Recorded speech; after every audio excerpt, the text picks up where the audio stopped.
Hanouka Sameach à toutes. Alors, la sikha de ce projet d'écouter Sirot est sur la parashat Miketz. Voilà. Mais ce qui est très beau, c'est que c'est entièrement relié avec toute la notion du galop et la notion de la Géoula. Donc, c'est extraordinaire. Une très, très belle sikha. Alors, cette sikha est une sikha de Rashi. On va essayer de le faire aussi simple pour que ce soit clair.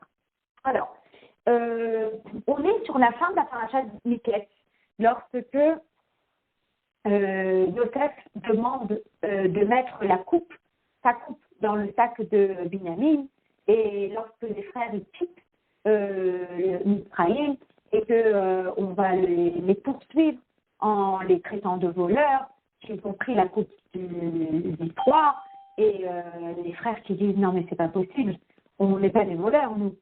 Voilà, donc on est là-dessus, d'accord? Donc la sikha elle est basée sur ce Rashi, c'est le Perek Mamdalet, c'est le Pasuk Dalim, et le verset dit ainsi. Alors, Vaya Siden, il les a atteints, donc on parle de ce jeune garçon qui va les poursuivre, Vayedaber Alehem et Asharim Haïlé, et il leur dit ces choses-là, Vayomru Elav, et alors ils lui répondent, Lama Yedaber Adoni Kadvarim Haïlé, pourquoi est-ce que notre maître parle-t-il selon ses paroles? Khalila la Avalecha, mais Asot Kadavar Azé, loin de ses serviteurs de faire pareille chose. Et Rashi va s'arrêter sur les termes Khalila. Que veut dire Khalila? Et Rashi qui dit Chulinhu, Lanu, la Shan Genai. C'est-à-dire Chulinhu, Lanu, c'est une chose profane pour nous. Et c'est pas seulement profane. C'est la Shan Genai, c'est une honte. Ça veut dire comment peux-tu imaginer une telle chose de notre part? Pas seulement que c'est profane pour nous, mais c'est une honte pour nous de voler. Mais Rashi ne s'arrête pas là et il ramène aussi le Targum Onkelos, la traduction d'Onkelos, qui traduit Khalila par le mot Chas. Et que dit Onkelos? Onkelos dit Chas le Avdaïr. Que Dieu épargne à ses serviteurs. Vous savez, comme on dit parfois Chas de Shalom, que veut dire le terme Chas de Shalom? Chas de Shalom, ça veut dire que Dieu nous en préserve. Donc, Chas me'et HaKadosh Baruch Hu, yehi alenu me'asot zot. Rashi, il ramène l'explication en disant que la pitié d'Akadosh Baruch Hu soit sur nous pour nous empêcher de faire une telle chose. Et Rashi termine en disant, Ve'arbe yesh betalmud, il est effectivement rare de trouver ce terme-là, Chas, dans la Torah, mais on le retrouve à plusieurs reprises dans la Gemara, comme on voit souvent, Chas de Shalom. Chas de Shalom, ça veut dire que Dieu préserve. Bien. Donc, c'est une des fois dans la Torah, on retrouve le mot Khalila, et Rashi l'explique longuement dans ce commentaire ici, que je vais rapidement, résumer. D'un côté, Khalila veut dire Cholin, profane, mais ce n'est pas juste profane, mais c'est une honte. Et il ramène le Targum Onkelos qui dit que Khalila veut dire Chas, qui veut dire que Dieu nous en préserve. Très bien. Est-ce que c'est la première fois que ça figure dans le Chumash, le terme Khalila? Non. À une autre occasion, on le retrouve dans le Chumash, et si vous avez un Chumash sous les yeux, eh bien c'est la parashat Vayera. Et dans la parashat Vayera, eh bien c'est Abraham Avinu qui essaye de supplier à Kadosh Baruch Hu d'épargner les habitants de la ville de Sodome. D'accord? Et là, il dit à Hachem, Khalila lecha, mais asot kadavar hazé. Loin de toi, Hachem, de faire une telle chose. Les hamik tzadik im racha, de tuer un tzadik et un racha en même temps. Vehaya katzadik karacha. Et donc, il rapporte cette notion de Khalila, et Rashi qui explique là-bas Khalila en disant Choulin Oula, c'est étranger pour toi, c'est profane pour toi. C'est quelque chose qui ne viendrait pas à l'esprit d'imaginer qu'Akadosh Baruch Hu, eh bien, tue le juste et le moins juste ensemble. Alors, Rashi ramène, le Rabbi ramène ce Rashi de Vayera, d'accord, et il constate quand même qu'il y a une nuance entre le Rashi de Vayera et le Rashi ici. Et le Rashi explique que dans le Rashi de Vayera, il ne parle pas du tout de Gnaï, que ce soit une honte pour un Kadosh Baruch Hu. Il ne rapporte pas du tout le Tarum d'ici, qui est la notion de Chas Veshalom. Et donc le Rabbi se demande comment se fait-il que le commentaire dans la parashat Vayera ne soit pas identique à celui de la parashat Mikeh. Et donc il va formuler ces questions de deux façons et il va y répondre. Et il dit comme ça. C'est-à-dire que les Ravim, il nous faut comprendre. Mitnema de parashat Vayera, Sheba Amura Lachon Chalila Beta'am Arishona, il s'appelle Rashi de Perouche Choulin Hu Lach. C'est ilou beparachatenu, lo hayadailo bemashikatav Choulin Hu Lanu, et là aussi la Shalom Genai. Comment se fait-il que dans la parashat Vayera, où le mot Chalila est abordé pour la première fois, Rashi se suffit de dire c'est étrange pour toi, c'est comment on va appeler ça, le mot profane pour toi. Et dans notre paracha, il ne se suffit pas du mot choulin qui veut dire étrange ou profane, mais il rajoute le shan genai que c'est une honte. Alors, le Rabbi pose la question, Hallo im choulin hu inyan adoresh haspara. Si le mot profane n'est pas assez clair et on a besoin de rajouter honteux, Rashi aurait dû ramener cela dans la première fois, qui est donc parashat Vayera. La deuxième question, les Teraviso, il y a une question supplémentaire.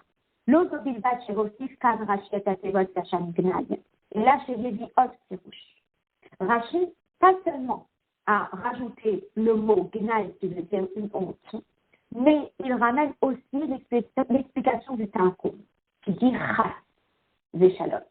Ou Mitnema de Parashat Vayera Dai Beterouche Choulin Moulach Levad, Veilukan Enzemastik Vanu Nispakim le Dionosas. Comment se fait-il que dans Parashat Vayera, on n'a pas eu besoin d'avoir recours à une deuxième explication qui dit que Dieu nous en préserve, et ici on en a besoin. Voilà. Donc, du coup, le Rabbi, il a deux questions lorsqu'il compare les deux explications de Rashi sur le mot Chalila.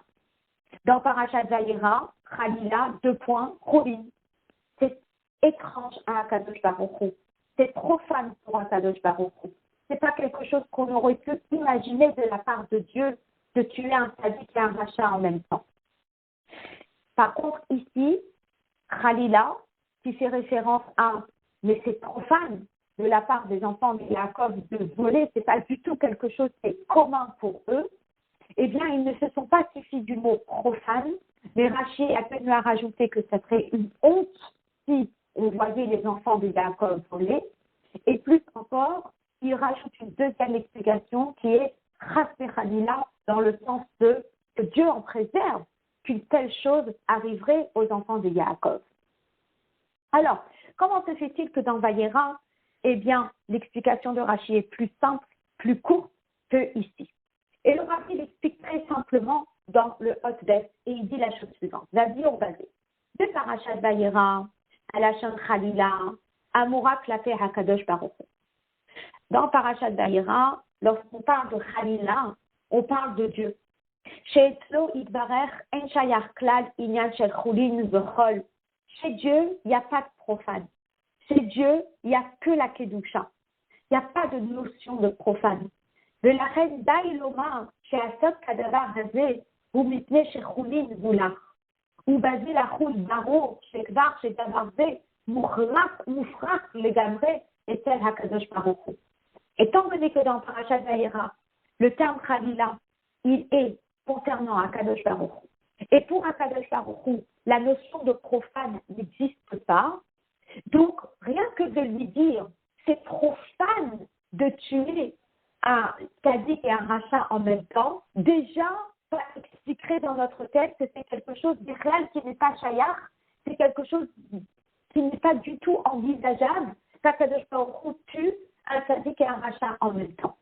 Donc, Le fait même de traduire Khalila par Choulin, profane, déjà on comprend que ce n'est pas du tout dans le domaine d'Akadosh Baruch Hu. On ne peut pas du tout envisager ou imaginer qu'Akadosh Baruch Hu tue un tzaddik et un rachat en même temps. Aval de paracha, c'est tout.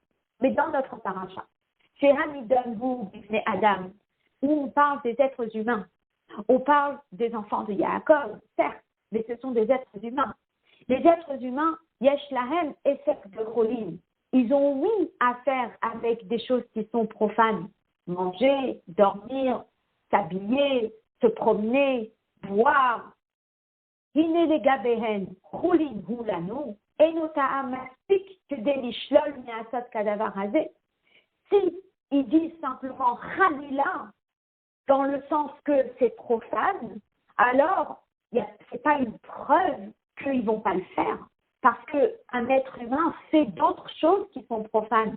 Donc si tu mets voler dans la catégorie de profane, eh bien, qui dit qu'ils ne l'ont pas fait?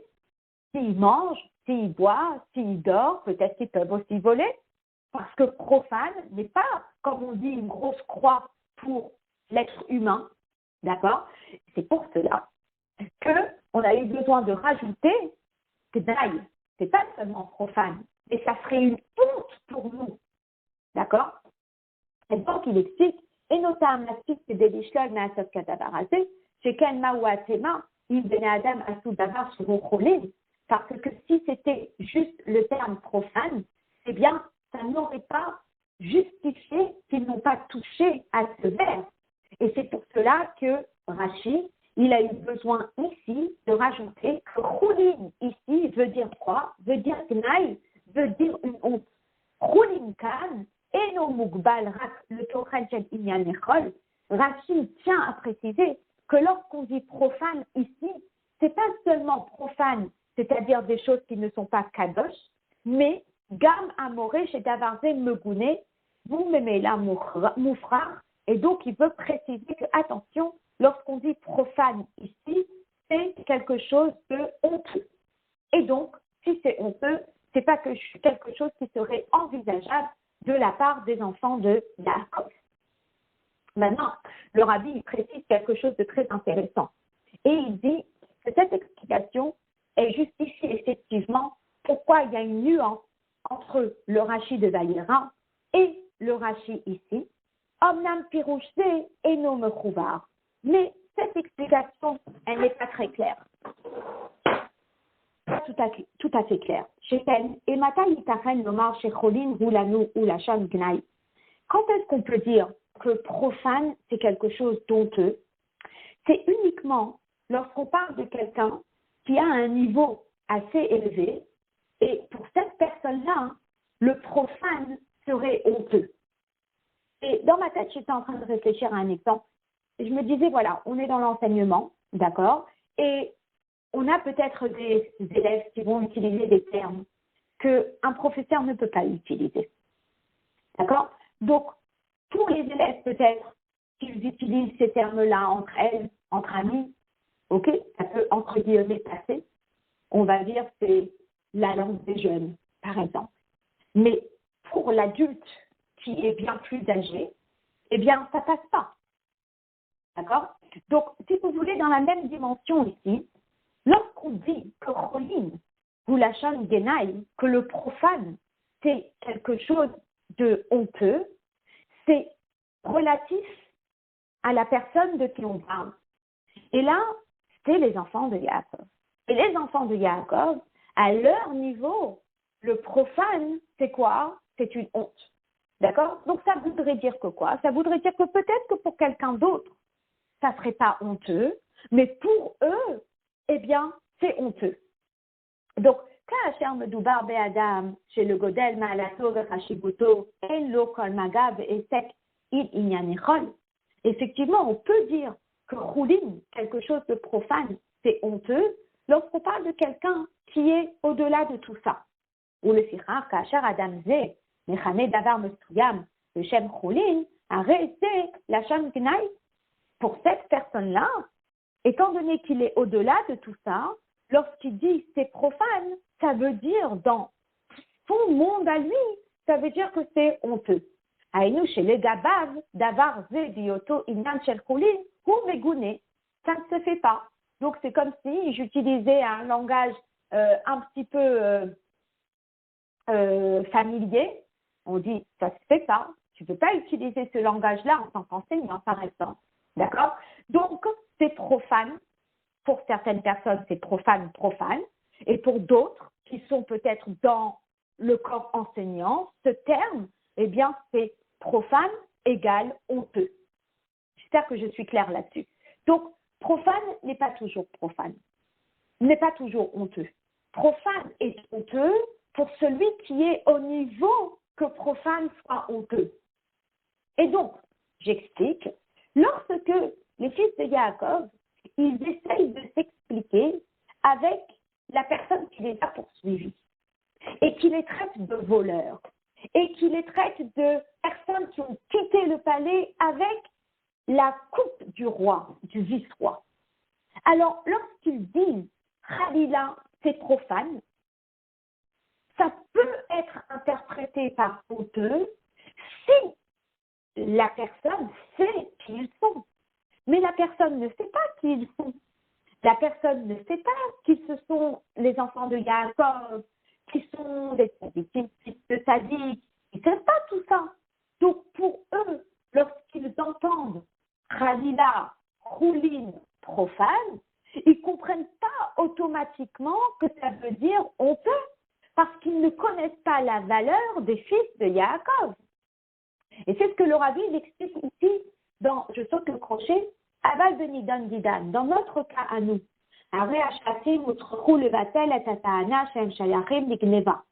Les enfants de Yaakov, les tribus, ils ont besoin d'apporter des arguments qui vont expliquer qu'ils ne sont pas des voleurs. Mais sachez, l'Omar, chez Bikshu, l'Oriarsot, Alédé, Ataana, Choulin, Roulanou, c'est difficile de prouver qu'ils ne sont pas voleurs en utilisant juste ce terme-là qui veut dire c'est profane pour nous. Alors, je saute les quelques lignes parce que sinon ce sera compliqué de comprendre. Bechol sheken, chez Ein Lomar, chez Bidvarim Elou, Bikshu, le Chachné Agoy, Shlicho, chez Yosef, et c'est très difficile qu'avec cet argument-là de dire que c'est profane, eh bien, ils vont réussir à convaincre cet Égyptien qui est l'émissaire de Yosef, ou Bifrat Goy Meeret Mitraïm Ervat Haaretz, sachant que la terre d'Égypte était une terre très corrompue, de Pshita chez Etzlo d'Ivrei Choulin, Enan Inyan Shel Gnaï, à ses yeux à lui, lorsqu'il entend profane, il comprend profane, il ne comprend pas honteux. Et pourquoi il ne comprend pas honteux? Parce que dans son monde à lui d'Égyptien, dans son monde à lui, face à des hommes qu'il ne connaît pas, pour lui, profane égale profane. S'il savait la valeur des fils de Yaakov, il aurait compris que profane égale honteux. Mais ne connaissant pas la valeur des fils de Yaakov et venant lui-même d'Égypte, comment analyse-t-il profane? Il l'analyse profane par profane. Et pour cela,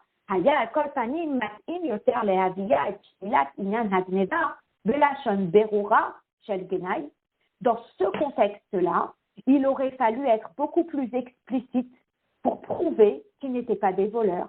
C'est pas suffisant de dire Khalila, c'est pas suffisant de dire c'est profane pour nous. Eux, ils ne comprennent pas ce langage. Ils ne comprennent pas que profane veut dire c'est honteux. C'est la reine. Et c'est pour cela. Evi Rachiet Pirusha Targum, c'est Khalila la Vadaïr, Pirusho Chas le Avdecha. Chas Me'et Akadosh Baruch Hu. Et c'est pour cela que Rashi, il a eu besoin de ramener la deuxième explication. Et la deuxième explication, c'est franc et catégorique. Que quoi? Que Khalila ne veut pas dire profane, pour ne pas qu'il y ait des malentendus. Et Khalila veut dire que Dieu nous en préserve. Tochen amirat hashvatim hu chas v'shalom, she'imate bahem inyan shel gneva, que Dieu nous en préserve, qu'on trouve quel que soit le vol chez nous. Chas me'et hakadosh baruch hu yehi alenu me'asotzot, que Dieu nous préserve, qu'il ait pitié de nous, que ça ne nous arrive pas de voler quoi que ce soit, dans quelles que soient les circonstances. Hakadosh Baruch Hu chas umerachem aleinu, velo yaniach lanu, afilu lehichashel beshogeg kibekegonda, même qu'on ne trébuche pas involontairement. Alors vous allez me dire, s'il fallait être si explicite et de dire que Khalila, c'est quoi? C'est chas vechalila, chas vechalom, que Dieu préserve. Alors à ce moment-là, on n'avait qu'à garder cette explication-là pour ce contexte ici. On n'avait qu'à retirer le précédent et mettre celui-là à la place. On enlève Choulin, parce que Choulin, c'est pas assez explicite pour les Égyptiens, et c'est pas assez explicite pour le contexte où les Égyptiens ne connaissent pas les enfants de Yaakov, et on aurait dû mettre directement l'explication que Khalila, c'est comme dans la Gemara, Khalila, que Dieu nous en préserve. Alors pourquoi Rashi, il n'est pas uniquement celui-là? Et là, chez l'Omatinu Betanach Chaver, le Pirouche de Khalila de Mashmaoutral. Mais étant donné que dans le Tanakh, c'est très très rare de trouver le terme Khalila interprété par Chas. Uchrach Rashi Letayen Shal Kol Panim Bigemara Yeshno Harbe. Il a fallu que Rashi se justifie pour l'apport de cette explication en disant qu'on en retrouve peut-être pas dans le Chumash, mais on en retrouve dans la Gemara. Et Rashi Pirouche que Pirouche Hashemi. Et comme c'est pas du tout fréquent de retrouver cette explication dans le Tanakh, c'est pour cela que Rashi le ramène en deuxième explication. Et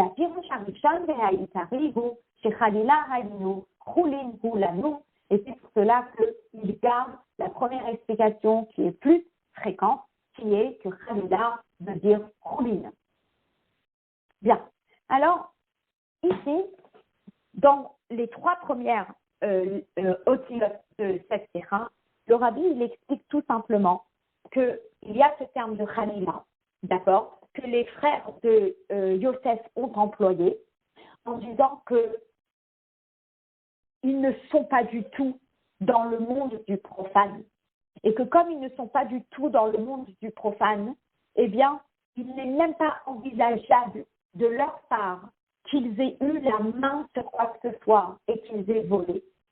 Et là-dessus, le Rabbi, il ramène la différence entre la parashat Meket et la parashat Vayera, et il rentre dans les détails du mot Khalila. Soit Khalila veut dire Choulin profane dans le sens de honteux, soit Khalila veut dire Chas Shalom, que Dieu nous en préserve de faire cette chose-là. Maintenant, le Rabbi termine ici. Mais là, il va poursuivre avec une Hora'a, les Pirouch Rachidé d'Avodat Hashem dans notre service de Dieu. Rabbeinu Azaken Medaer Betorah Or, l'Admor Azaken, il explique dans le livre Torah Or, chez Bechinat Ha'avot, Sarich Liot Bechol Adam, que du fait que les Avot, Abraham, Yitzhak et Yaakov, ce sont nos ancêtres à nous, alors nous avons une étincelle de Abraham en nous, une étincelle de Yitzhak en nous, une étincelle de Yaakov en nous.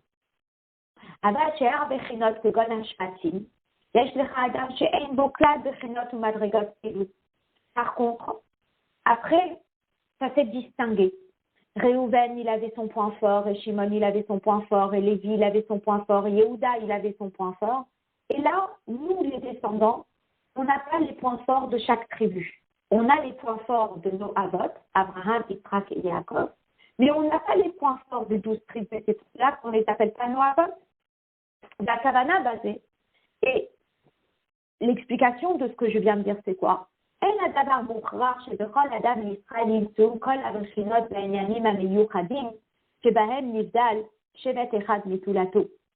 C'est pas obligatoire que dans chaque juif on puisse trouver le point qui le rend unique, chaque tribu.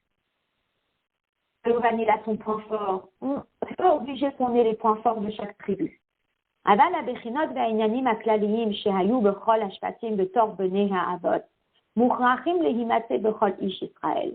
Mais s'il y avait un point qui se retrouvait dans les 12 tribus, en tant que point général des 12 tribus, ça veut dire qu'ils l'ont eu en tant que descendants des Avot, et ce point-là, c'est sûr que nous l'avons aussi. Et donc, à dire Arse Beinyanenu, voilà comment on peut l'expliquer dans notre contexte à nous. Qu'est-ce que les enfants de Yaakov ont-ils dit? Ils étaient en groupe, ils étaient ensemble. C'est pas Reuven tout seul qui a répondu, c'est pas Yehuda tout seul qui a répondu. Mais c'était les enfants ensemble qui ont répondu. Et qu'est-ce qu'ils ont dit? Roulin roulanou, la shon genaï. C'est profane. Et ce profane-là, c'est pas juste profane, mais c'est un profane au degré de honteux. L'Oba'a Michelet Prati. Cette phrase-là, eh bien, c'est pas une tribu seule qui l'a dite.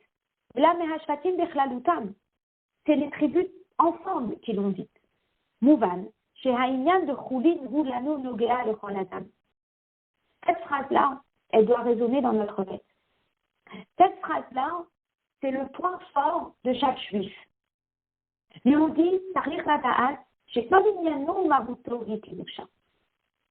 Un juif, il doit savoir qu'il est kadosh. Il est kadosh entièrement. Hu vechulin hem olamot nifradim. Il doit être conscient que lui et le monde chol, lui et la matérialité ne sont pas un. À tel point que si il mange pour manger, et s'il boit pour boire, et s'il dort pour dormir, et s'il travaille pour travailler, ça veut dire qu'il laisse le matériel et il se préoccupe du matériel. Ça veut dire que le rouling, tout ce qui est profane, a une place de profane. Dignan, c'est honteux, entre guillemets, à vous pour lui. Hadavar, Sarich Liot Moufrach, les Gamré et Slo. C'est quelque chose qui ne doit pas du tout être envisageable pour lui. Verer Reshte, Sarich Liot, Lorat Bepnimiot Nacho. Et c'est pas seulement un ressenti pour sa neshama. Et la gamme de Galouille, ou Beofen Kazé, Shafilu Umot Haolam, Yatir Ubo, Sheino Shadar Vechoulim. Mais même de façon dévoilée dans le monde, eh bien, les gens y reconnaissent qu'il n'est pas Shayar le Roulim, qu'il ne s'associe pas à tout ce qui est profane.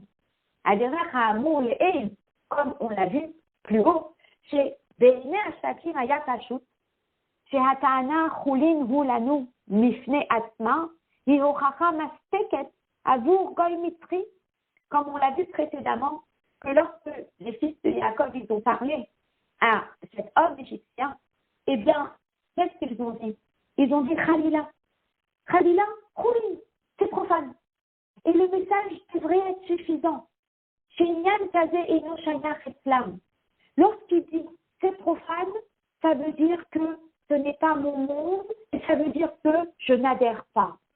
Haïnou Shegam Goy, Yodea ou Makir, Shechoulin Mushlan Islam, comme Gneva et Tel Acherim Mamash, que le monde puisse constater que cette chose elle est profane au même titre que voler c'est profane. Ça veut dire quoi? Ça veut dire qu'on n'a pas de contact avec le monde matériel. Mais c'est quand même étonnant parce qu'on mange, parce qu'on boit, parce qu'on dort, parce qu'on se promène, parce qu'on fait des courses, parce qu'il y a des personnes qui se sont même plongées dans des métiers qui sont roulines, qui sont profanes. Alors qu'est-ce que ça veut dire que le juif n'a rien à faire avec le profane et que le juif n'est pas du tout impliqué dans le profane et qu'il a zéro contact avec le profane?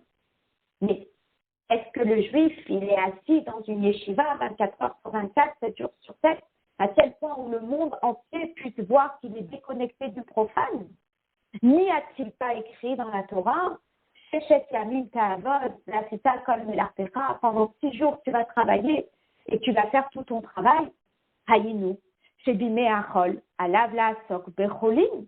Finalement, dimanche, il est impliqué dans le travail. Et lundi, il est impliqué dans le travail. Et mardi, il est impliqué dans le travail. Et mercredi, et jeudi, et vendredi, il est impliqué dans le travail. Alors, qu'est-ce que ça veut dire que un juif, il n'a pas de contact avec le profane et le juif, il n'est pas impliqué dans le profane. Qu'est-ce que ça veut dire? Alors, le rabbi, il explique de façon extraordinaire. Il dit, Ein kavana basé chez Alav, les hashpil atmo, les yané hacholim, et là, aderaba. Chez Yaale otam, les darga ou matav, de cholim, chez naasu, ataharat, hakodesh. Il y a deux attitudes face à mes relations avec le monde matériel. Soit le manger, il me mène vers le bas, soit la boisson, elle me tire vers le bas, soit mon travail, il me tire vers le bas. Et là, ça voudra dire que le choulin, le profane, il a une place en moi, soit c'est le contraire. Chez Yaale Otam, les darga ou matav, de choulin chez Naasu Ataharat al-Kodesh. Moi, je suis Kadosh. Et je suis confrontée au matériel, oui, parce que j'ai un corps matériel et parce que je vis dans un monde matériel. Mais quand je mange, je ne descends pas pour manger, mais je prends la nourriture et je l'élève à mon niveau de Kedusha. Je ne descends pas pour boire, mais je prends la boisson et je l'élève à la Kedusha. Je ne descends pas pour travailler, mais je prends mon travail et je l'élève à la Kedusha. Ça veut dire que tout ce que je vais faire, je vais le faire dans le but de mieux servir Dieu. Grâce à ma nourriture, je vais être en bonne santé et je vais pouvoir étudier la Torah, je vais pouvoir faire les mitzvot. Et grâce à la boisson, je vais être hydratée et je vais être en bonne santé pour pouvoir servir Dieu.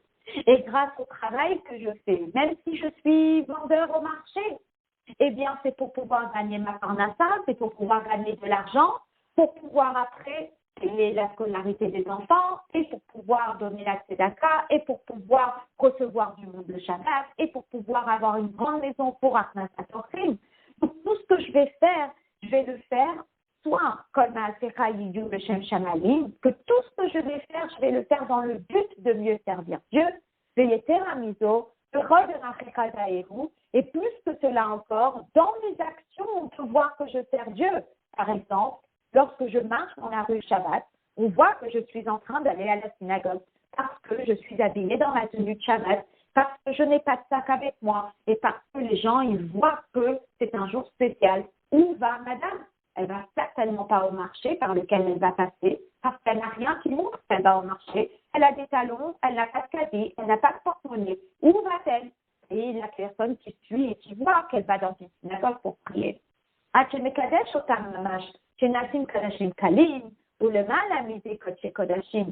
veut dire que le choulin, c'est pas choulin à mes yeux.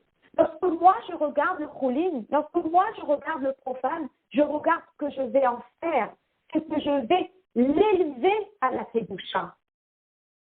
C'est là où ça va m'emmener. Et là, on voit encore aujourd'hui, lorsque on est dans cette obscurité totale par laquelle nous sommes en train de passer, et qu'on voit ces étudiants dans les différentes universités qui ont eu ce réveil de judaïsme, eh bien, tout ce qu'ils vont faire maintenant, ils vont le faire dans le but de mieux servir Dieu. Et leur identité, elle va briller. Et il y avait, chez des Yechoto, chez la dame Israël, le Madrigal Tasso, cette capacité du juif de pouvoir élever toutes les choses matérielles. Bioto Asuk Birshut Torah de Divrei Choulin. Oui, il est préoccupé avec l'autorisation de la Torah dans des choses profanes. Finalement, je suis dans le profane sans être dans le profane. Comme on dit, on a les mains dans le profane, et la tête, elle n'est pas dans le profane. Ça veut dire que finalement, il est détaché du choulin, il est détaché du profane. Ça veut dire je mange. Mais mon attitude lorsque je mange n'est pas du tout la même attitude que quelqu'un qui fait juste en train de profiter de cette nourriture. Nous, on mange dans le but de mieux servir Dieu. Et même si maintenant, oui, il y a un côté plaisir pour Hanouka, on va manger des beignets, mais on va les manger pour marquer ce miracle de Hanouka. Donc, la dimension du matériel, eh bien, n'est pas du tout la même. Mais qu'est-ce qui nous donne cette capacité? Comment est-ce qu'on arrive à se déconnecter de ce monde matériel? Vous le fiche Ken Hu Keviachol et tel Hakadosh Baruch Hu. Parce que c'est exactement la même chose chez Hachem. Chez Dam Ora Eloki, chez Derech HaOlamot, Ino Niksaf Chas Veshalom de Olamot, Ve'en Shayach et Lo Chulin Chas Veshalom. Hakadosh Baruch Hu, c'est Kadosh. Hakadosh Baruch Hu, c'est saint. Que ce soit la lumière divine avant qu'elle ne se contracte pour créer ce monde, ou que ce soit la lumière divine une fois qu'elle s'est contractée pour créer ce monde et pour faire exister ce monde à chaque instant. Hachem, il reste toujours déconnecté du monde. Et d'ailleurs, le Rabbi relève une précision dans la parashat Vayera, lorsque Abraham Avinu parle à Hachem et il lui dit Chalila lecha me'asot kadavar hazeh, loin de toi, Hachem, c'est pas profane, c'est pas possible. Hachem, il est loin du profane. Que ce soit en tant que juge dans le monde ou que ce soit en tant que Dieu au-delà du monde. Hachem, il reste Kadosh. Peu importe dans quelle dimension. Hachem, c'est Hachem. Hachem, c'est Kadosh. Il reste Kadosh. Peu importe dans quelles circonstances.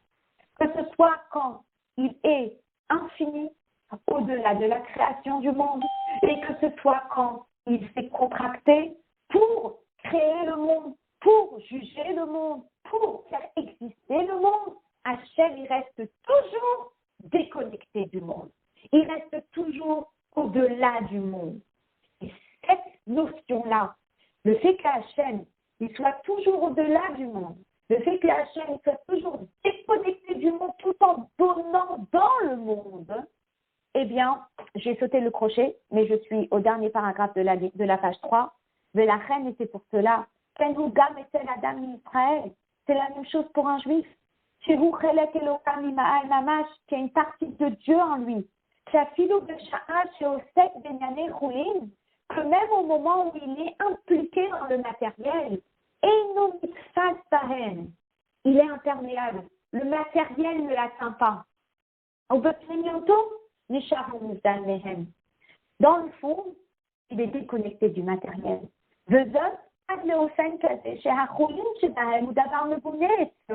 À tel point que le vrai matériel, c'est grossier pour lui. C'est répugnant pour lui. Et c'est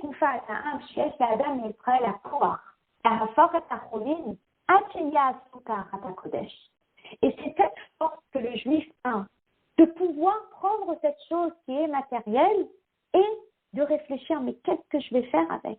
Et je vais l'élever à la Kedusha. Poisson de Shabbat, viande de Shabbat, ça pour une Brit Mila, ça pour une Seudat Mitzvah. Et la personne, tout ce qu'elle fait, elle dirige automatiquement vers le service de Dieu. Le fiche de Pnimiuto, Areuna Ale les Gamre Mechulin. Parce que dans le fond, le juif, il est au-delà du profane. Ça me rappelle un petit peu cette notion d'une artiste. Les artistes, ils voient les choses d'une façon. Et nous, on voit les choses d'une autre façon. Alors, si j'ai une amie qui est artiste, elle me voit finir un yaourt qui était emballé dans un verre en verre. Moi, je suis là, j'ai terminé mon yaourt, je vais le jeter à la poubelle. Et elle me dit, non, ne jette surtout pas. Mais avec ça, mais on peut faire ça, et on peut faire ça, et on peut faire un pot, et on peut faire ça, c'est bientôt tout bichvat.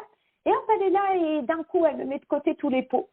Et puis après, je sors des toilettes, j'ai nettoyé, et puis j'ai des rouleaux de papier de toilette vides qui n'ont pas été jetés. Et puis moi, je suis là, je m'apprête pour aller à la poubelle. Et puis elle me dit, non, mais surtout ne les jette pas, mais avec les rouleaux de papier de toilette, mais on peut faire ça, mais on peut faire ça. Finalement, en tant qu'artiste, elle regarde chaque chose en se disant, mais qu'est-ce que je peux faire avec? Mais même pas, elle se dit, qu'est-ce que je peux faire avec? C'est tellement naturel en elle que la seule chose à laquelle elle réfléchit, c'est à sa qualité d'art qui fait qu'elle va faire ci, elle va faire ça, elle va faire l'autre. Eh bien, la même chose un juif. Un juif de Pnimioto, un juif dans son essence, la seule chose à laquelle il pense et il aspire, c'est la Kedusha. Parce qu'il est Kadosh. Et comme il est Kadosh, il aspire à la Kedusha. Donc, même s'il est en contact avec le matériel, parce que c'est le monde dans lequel nous vivons, La façon qu'il regarde le matériel, c'est spirituel. Parce que s'il regardait le matériel en tant que matériel, ça aurait été megouné, ça aurait été quelque chose d'honteux pour lui. Donc lui, lorsqu'il regarde le matériel, qu'est-ce qu'il regarde? Il regarde le spirituel. Et ça, c'est extraordinaire. Si ça, c'est son petit monde à lui, eh bien, à la grande échelle, c'est le monde dans lequel nous vivons. On vit dans un monde de galoute, on vit dans un monde d'exil. Mais dire qu'on vit dans un monde d'exil, c'est pas bon. Parce que dire qu'on vit dans un monde d'exil, c'est comme si je vous disais qu'on vit dans un monde profane. Mais ce qu'on vient d'expliquer, c'est quoi? C'est que nous, on n'est pas attachés au profane. Parce que pour nous, le profane, c'est comment je vais le rendre kadosh. Alors la conception de l'exil n'existe pas chez un juif. Lorsqu'il regarde l'exil, qu'est-ce qu'il regarde? Il regarde la Géoula qui va venir de cet exil. Il voit un tunnel et il se dit, il y a de la lumière au bout du tunnel. Et lorsqu'il est conscient qu'il y a de la lumière au bout du tunnel, alors sa façon de traverser le tunnel ne sera pas la même que celui qui ne voit pas la lumière au bout du tunnel. Parce que celui qui ne voit pas la lumière au bout du tunnel, il pleure parce qu'il est dans un tunnel. Mais celui qui voit la lumière au bout du tunnel, qu'est-ce qu'il voit? Il voit que de la lumière. Il est au-delà du tunnel. Le tunnel, pour lui, n'est qu'un tremplin pour arriver à la lumière qui est au bout du tunnel. Et cette ira, elle est juste exceptionnelle où le Rabbi va nous expliquer comment on doit percevoir le galout, comment on doit percevoir cet exil. Donc on est au Hot-Vav, à la page 4. On y va. Cet enseignement de comment on doit regarder le monde, eh bien, finalement, c'est le message de la paracha de cette semaine. La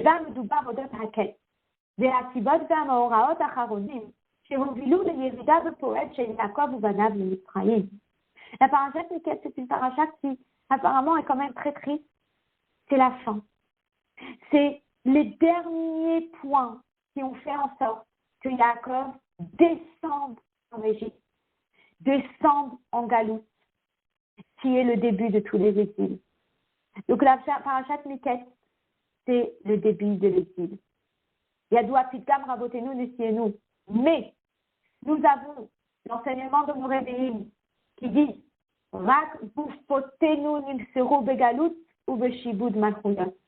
Il n'y a que nos corps qui ont été envoyés en exil et à l'asservissement des différents royaumes. Veilu Nishmotenu, mais nos âmes, lo Nimseru Legalut, n'ont pas été envoyées en exil ou le Shibud Malchuyot et à l'asservissement des différents royaumes. Velachen, et c'est pour cela. Et Inagalut Yochola Lishlot à la dame Israël, et là, Kacher Goufo ve Inyana Dagashmiim, Tofsim et Makom. L'exil n'est un exil qu'à partir du moment où on le considère un exil. L'épreuve n'est une épreuve qu'à partir du moment où on le considère une épreuve. Je traduis. L'exil ne peut pas toucher le juif. Ne peut toucher le juif. Et là, seulement si son corps prend une place à ses yeux. Seulement si le matériel prend une place à ses yeux. Mais si le juif est un juif spirituel, si le juif c'est un juif de Kedusha, si le juif c'est un juif de Torah, alors l'exil ne le touche pas. Mais lorsque le matériel ne prend pas de place chez cette personne, et au contraire, c'est gnaï, c'est quelque chose d'honteux, et là on peut prendre l'exemple des réveillines, on peut prendre l'exemple des tzadikim. Pour eux, l'exil n'avait pas le sens que n'a l'exil pour celui qui le considère un exil.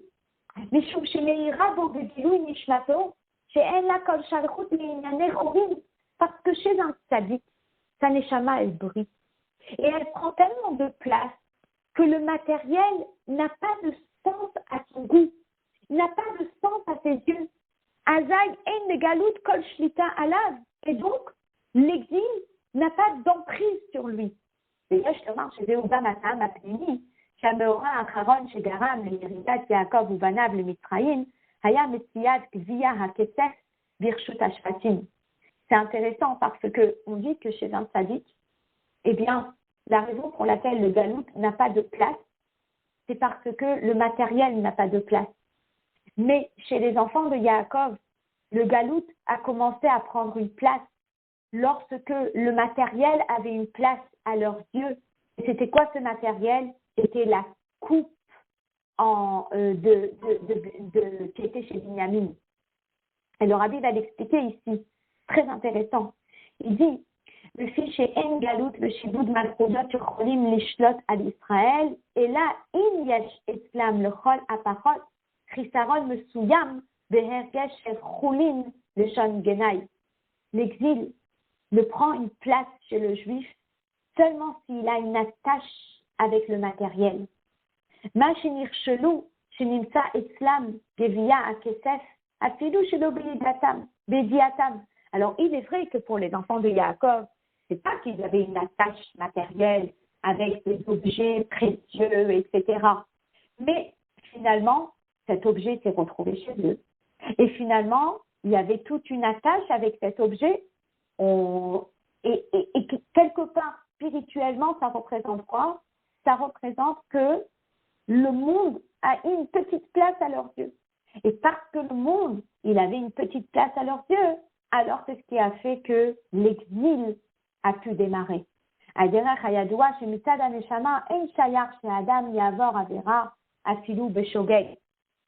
ça, c'est une dimension qui est quand même très, très élevée.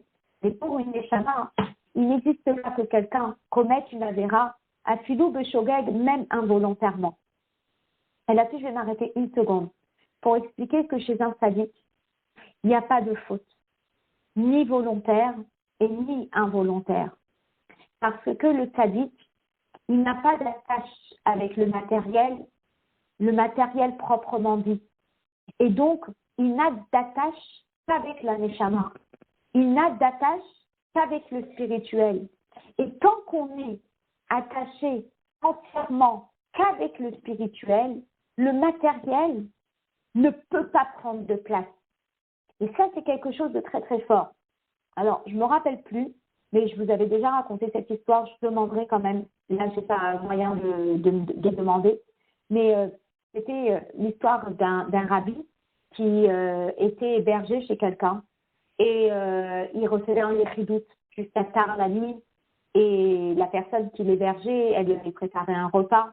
Mais comme il se faisait tard, eh bien, la maîtresse de maison est partie dormir, elle a laissé des instructions. Et il y avait le shamash, qui était le secrétaire, qui s'occupait de faire rentrer, sortir les gens en yéchidout, en audience privée. Et au milieu de la nuit, eh bien, le rabbi, il était prêt pour faire un petit break et pour manger quelque chose. OK. Et le lendemain matin, la maîtresse de maison, elle rentre en cuisine et elle est hystérique. Et elle se met à crier, elle se met à pleurer. Et on lui dit, mais qu'est-ce qui se passe? Qu'est-ce que tu as? Et elle a honte, elle est gênée.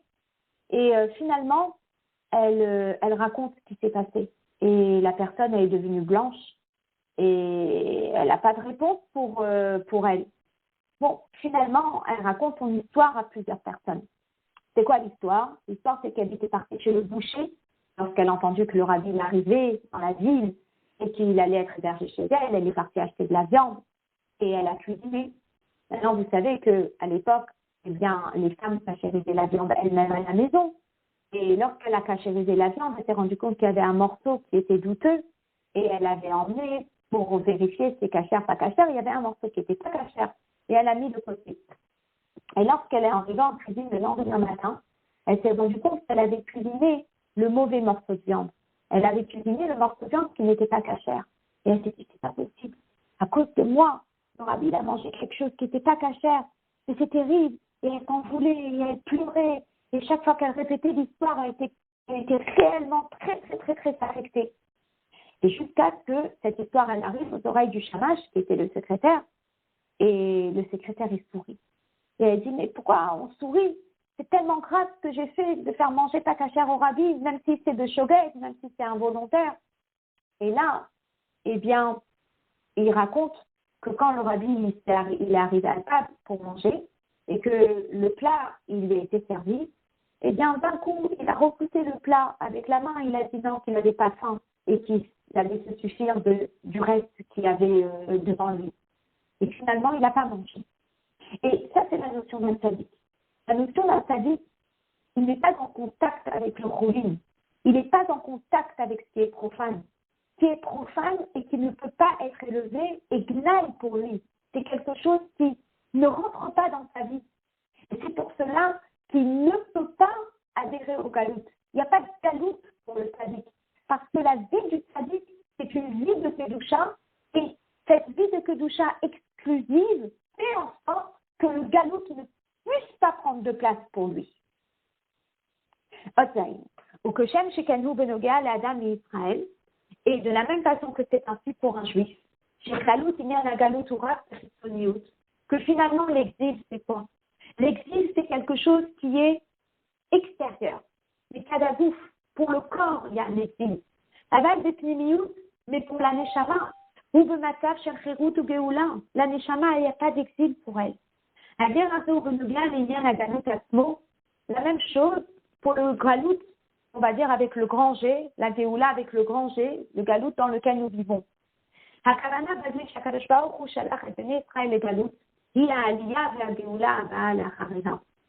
On dit qu'il y a la raison profonde. Pourquoi on est en exil? La raison profonde, c'est quoi? C'est la Géoula. Mais pour arriver à cette Géoula, eh bien, il faut passer par l'exil. Donc la volonté profonde de Dieu, c'est la Géoula. La volonté profonde de Dieu, c'est qu'on sorte de là, que Mashiach soit là, que le troisième Beth Amikdash soit reconstruit. Mais pour arriver à cette volonté profonde, eh bien, oui, il y a un passage qui va s'appeler la volonté extérieure, la volonté christonique. Et c'est quoi cette volonté superficielle, entre guillemets? C'est les étapes de notre exil par lesquelles nous sommes obligés de passer. Donc, le rabbi il explique la kavana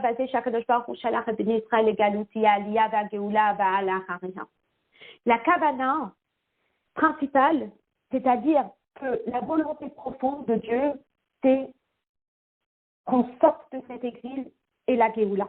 Ça veut dire qu'extérieurement, il y a l'exil. Aval de Pnimiyut, mais profondément, ou Bekavana, et la Kavana de Dieu, c'est quoi? C'est Aliyah ou Géoula, c'est la Géoula. C'était Ugam Abiyur Apnimi de Mahamar Chazal Ayadua. C'était Kef Achar HaChurban, Nolad Moshian de Goalan Shel Israël, que juste après le Churban, eh bien, il y a eu le délivreur, il y a eu le Goal Israël, d'accord? Haïnou Shetekef Be'atralat Agalut, Vetrila Géoula. C'est dès que le Galout il a commencé, tout de suite il y a eu la Géoula. Le fiche Zéhou Kol, c'est le début de la Géoula, pardon. Le fiche Zéhou Kol Atokhan Afinish à la Galout parce que c'est ça le sens profond de l'exil. Zéhou Gam Narout Vetokhan Abodato Shet Ish Israël. Et c'est comme ça qu'un juif il doit se comporter. Alié des Shipoel, chez Be'anagato, Télé Nikeret Naruto, Asimi. Lorsqu'on vit une vie de lumière, lorsqu'on vit une vie de Géoula, Haneshama, c'est le Ma'alam et Mataf Shel Galout, qui est toute la notion de faire briller ma Neshama, qui est au-delà de cet exil. Alors, Areo Megale Gam et Pnimius de Kavana de Galout, alors finalement, on dévoile le sens profond de l'exil, Hagilou de la Géoula, qui est le dévoilement de la Géoula. Donc finalement, tout dépend comment nous allons vivre cet exil. Si, et comme on a vu le thème, le fait de savoir qu'il y a la lumière au bout du tunnel, c'est ce qui nous permet de vivre différemment dans le tunnel. Et lorsque nous allons vivre différemment dans le tunnel, lorsque nous allons vivre une vie de Neshama dans le tunnel, eh bien à ce moment-là, on va montrer qu'au bout du tunnel, il y a la lumière. Voilà. Le rabbi s'arrête ici. Maintenant, ce que je vais faire là, le hot et la fin, je vais la faire sur le texte parce qu'elle est juste magnifique. Mais le hot si vous voulez, le rabbi, eh bien, il change de sujet pour retrouver ce point-là, d'accord? Et il quitte ces versets sur lesquels il s'est attardé dans la première partie de la Séra, et il va vers le dernier verset de la Parashat Miketz. D'accord? Dans le dernier verset de la Parashat Miketz, eh bien, c'est un Rashi qui est un Rashi de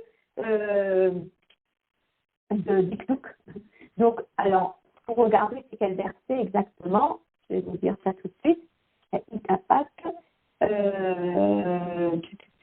31, Dalet, Teflaïm,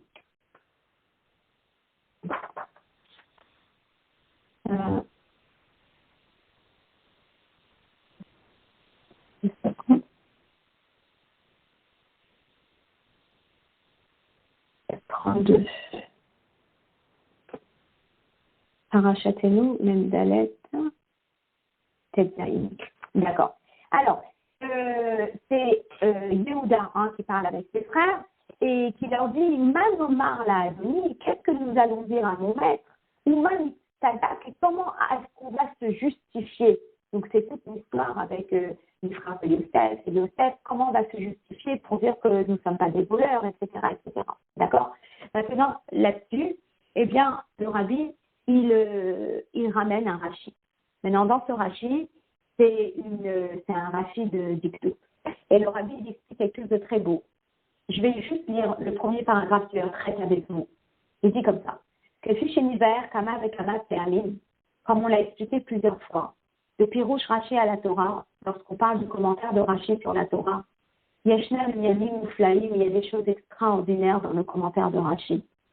Et ces choses extraordinaires, elles sont parfois dans le chat, elles sont parfois dans le remède, elles sont parfois dans le drash, et elles sont parfois dans le sod. Donc, c'est des différentes façons d'expliquer la Torah, soit le sens simple, soit les allusions. Et là, le rabbi, il va ressortir un message tellement fort d'un Rashi qui a l'air tellement technique.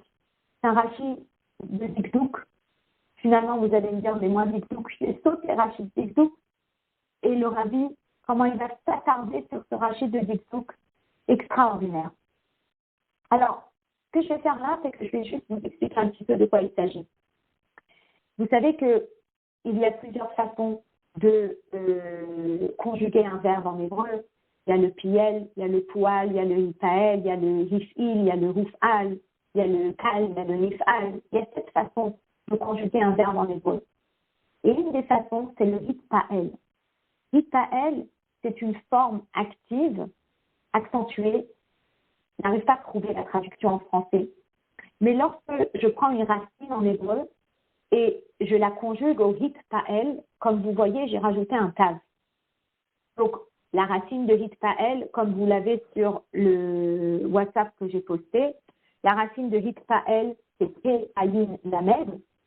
Et là, on rajoute le tav. Et c'est ce qui va accentuer la forme active, hitpael. D'accord? Maintenant, le rabbi explique Rashi, pronominal, est-ce que c'est pronominal? Mais je ne sais pas parce que dans la traduction, il est écrit sous la forme de conjugaison nitpael active ou nitpael passive. Alors, je ne sais pas. J'ai demandé à un professeur de Dikduk, mais je ne pense pas qu'elle m'ait traduit. On va regarder si c'est pronominal. En tous les cas, si c'est pronominal, alors, ouais. Oui, bravo, bravo, bravo, super, merci. Oui, verbe à la forme pronominale. Merci beaucoup. Nickel. Donc, c'est confirmé, merci Odélia.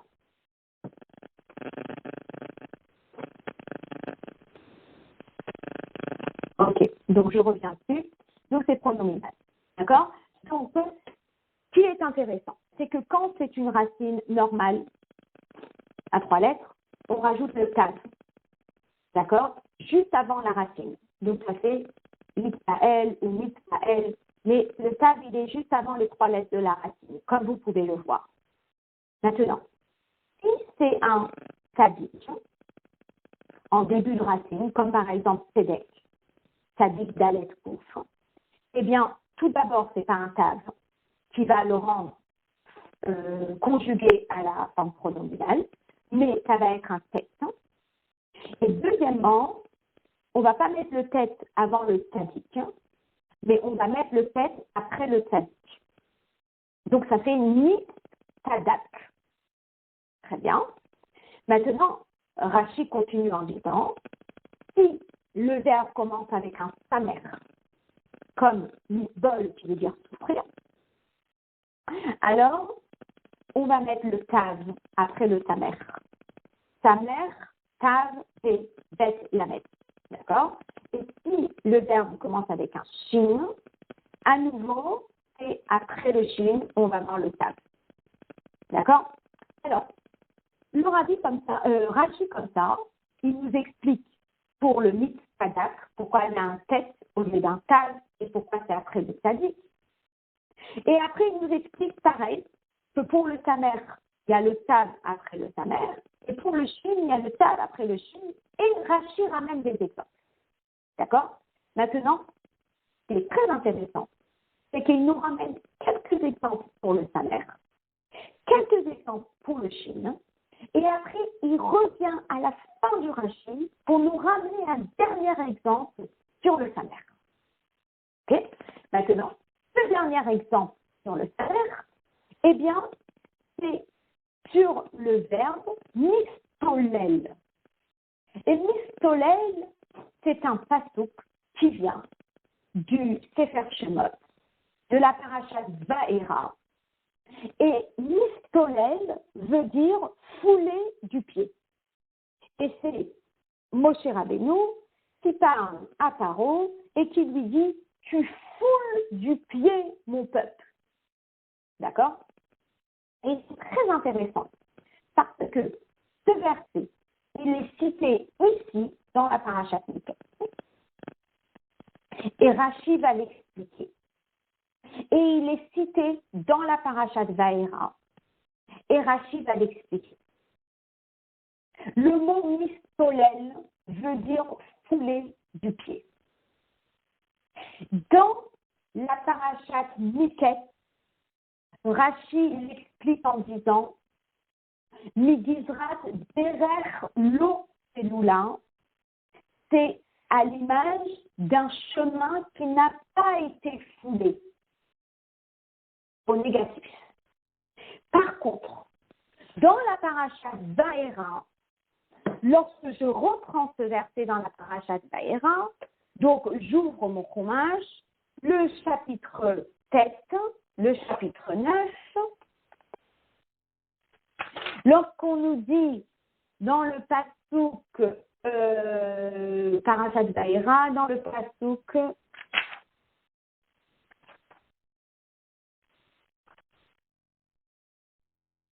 alors je suis en train de chercher le verset et bien sûr je ne le trouve pas. Il dit tu l'as foulé du pied, c'est dans la Maka de Barad, si je ne me trompe pas. Ok. Il dit Otra mistolel be'ami, tu foules, tu oppresses mon peuple, le Vikil Shacham et tu ne vas pas les renvoyer de sitôt, d'accord? Et Rashi qui ramène toute l'explication de mistolel, et là-bas, quand il ramène l'explication de mistolel, il dit quoi? Il dit Migizrat Messila. Et Messila, c'est une route. Alors, c'est très intéressant. Si j'ai à résumer, eh bien, Rashi, ici dans la parashat Miketz, il ramène le mot mistolel et il l'explique sous forme négative, un chemin non foulé. Et dans la parashat Vaera, il parle de mistolel, mais il ne dit pas un chemin non foulé, mais il dit une route sur laquelle on va marcher. Et le rabbi, eh bien, il va s'attarder là-dessus. Et il va poser quelques questions. Mais nous, ce que nous allons retenir cette fois, c'est que Rashi va terminer avec cette notion de ce chemin foulé, alors que ça explique la lettre Samer, sur laquelle il était déjà passé. Ça veut dire que d'abord, il nous a donné des exemples de Samer, après, il nous a donné des exemples de Shin, et à la fin, il revient sur un exemple du Samer. Numéro 1.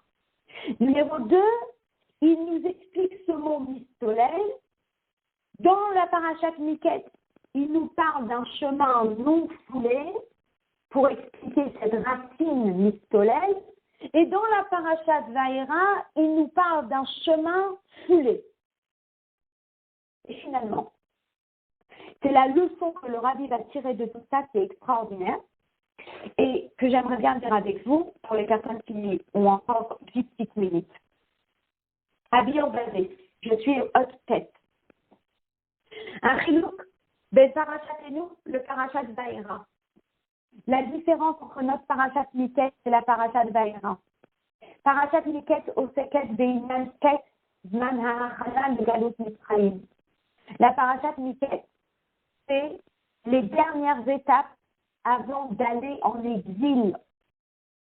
Machenken de parachat Vaïra me doubar odot hamakot harishonot shehivi hakadosh baruch hu al hamitzrim, alors que la parachat Vaïra parle des premières makot, donc la fin de l'exil. Hatchalat Hageoula, le début de la Géoula, au Biprat Akid Mahamar Hazal, comme nos Chachamim nous ont expliqué, que déjà à Rosh Hashanah, Betela Avoda Me'avotenu B'Mitzrayim, les Béné Israël, ils ont arrêté d'être en exil. Déjà à partir de Rosh Hashanah, on est sorti d'exil en Nissan.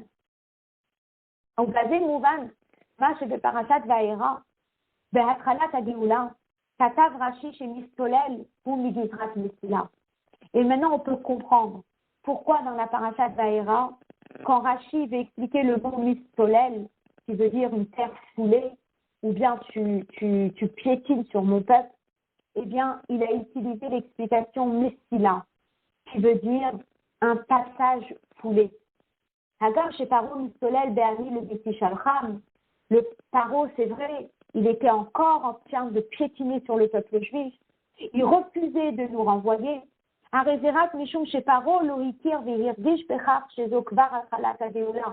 C'est parce que dans la parashat Vaïra, Paro est encore dans le déni. Il refuse de croire en la réalité qui était que la Géoula avait démarré. Mais la vérité, c'est qu'on était déjà sur la voie de sortie, la voie de la Géoula. Zohikvar derer celui-là, la Géoula, on était déjà sur cette voie de la Géoula. Kira Goufa, chez Otra Mistolel Beami le Biti Shalcham, Haya Ba'avour Arotra et Kochi ou le Man, Saper Sheli Bechol Haaret. Si Paro, il avait encore cette capacité de nous piétiner dessus, c'était uniquement parce qu'Hachem voulait le garder pour qu'il voie les miracles d'Akadosh Baruch Hu. Donc il endurçait son cœur pour qu'il voie les miracles d'Akadosh Baruch Hu. Le Man Rabot Moftai Be'eret Mitzrayim, pour que mes miracles soient nombreux en Égypte. Mais la vérité, c'est qu'on était déjà sur la voie de sortie. On était déjà sur la voie de la Géoula. Machenken, le parachat et nous. Par contre, dans notre parachat, la parachat Miket, où on commence à rentrer dans le tunnel, chez Hatochen Hu Hatralat Agalut, qui est le début de l'exil, Hazay Amistolel Beami ou Beofen Shederech Lo Mesula, celui qui piétine sur le peuple juif, on a l'impression qu'on est dans les débuts de l'exil, que le chemin il n'est pas encore foulé. Nirea Davar Keilu Zohi Galuta Amitit, on a l'impression que c'est réellement l'exil. Alors on nous dit, mais finalement, est-ce qu'un mot peut avoir deux significations opposées?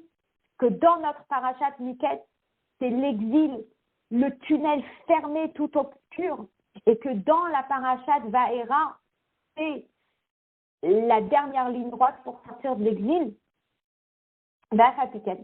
Kevan Shebet Apirushim Berashi, Migizrat Derer Lo Selula, ou Migizrat Mestila M Alseva Achat. Étant donné que les deux explications de Rashi, soit celle qu'on va analyser plutôt sur un côté obscur et négatif, parashat Miket, ou celle qu'on va analyser sur un côté, ça y est, il y a la lumière au bout du tunnel de la parashat Vaïra. Finalement, les deux expliquent cette racine de solel, de piétiner. Arehi Derer, c'est un chemin. Hamolicha le Géoula. Les deux sont un chemin qui nous emmène à la Géoula. Ve'en zot ela shebetrilat hagalut zohi derer lo selula. À la seule différence, c'est qu'en début de l'exil, qu'est-ce qu'on voit? Eh bien, on voit l'exil. Mais l'exil n'est que l'extérieur de ce qu'on voit.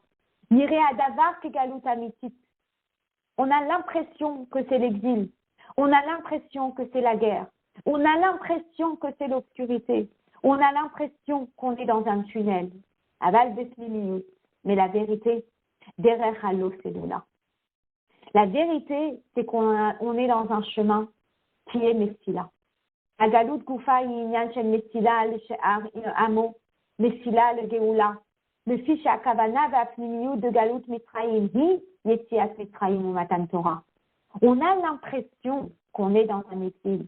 On a l'impression qu'on est dans un tunnel. On a l'impression qu'on est dans l'obscurité. Mais la vérité, c'est qu'on est dans un chemin de Géoula.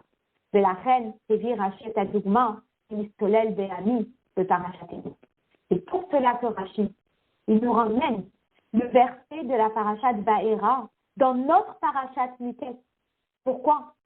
Sheba Medoubar Adaïn, Odot Ahana Ve'atralat Agalut, alors que nous sommes dans une paracha qui démarre l'exil. Le fiche Tekes Petrilat Agalut, Kvar Nimsa Bekavana Betmimiyut, Inyan Ageula Me'agalut. Parce que dès le début de l'exil, on est déjà dans l'objectif de la fin qui va être la Geoula. Alpi Anal Mouvan Gam Ataam, Shekava Rashi et Mekoma, Shala Dogmal Benistolel, Besof Terusho.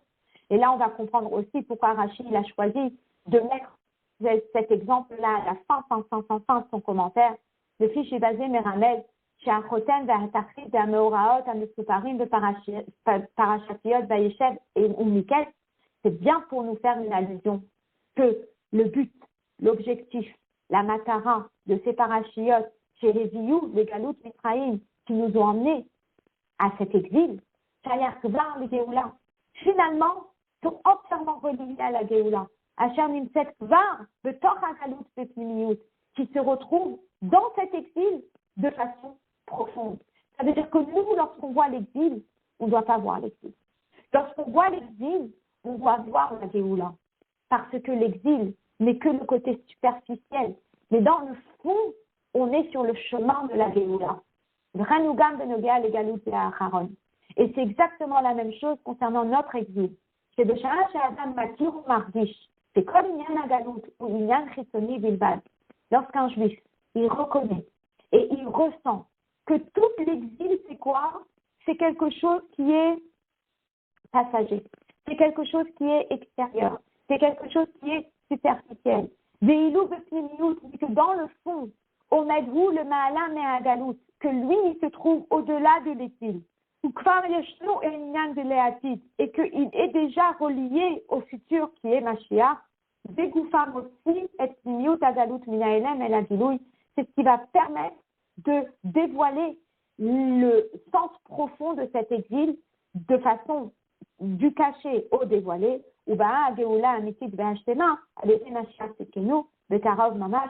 ça va nous permettre d'emmener la vraie délivrance par Mashiach Sekenu de Karov Mamash. Alors que cette dernière étape de l'exil, qui semble être un tunnel profondément obscur, eh bien, si on est conscient qu'à la fin de ce tunnel, il y a une grosse lumière qui nous attend, eh bien, notre parcours, notre dernier parcours, il sera beaucoup plus facile et on pourra faire rejaillir la lumière dans cette obscurité et avoir la Géoula Amitit Be'ashtena.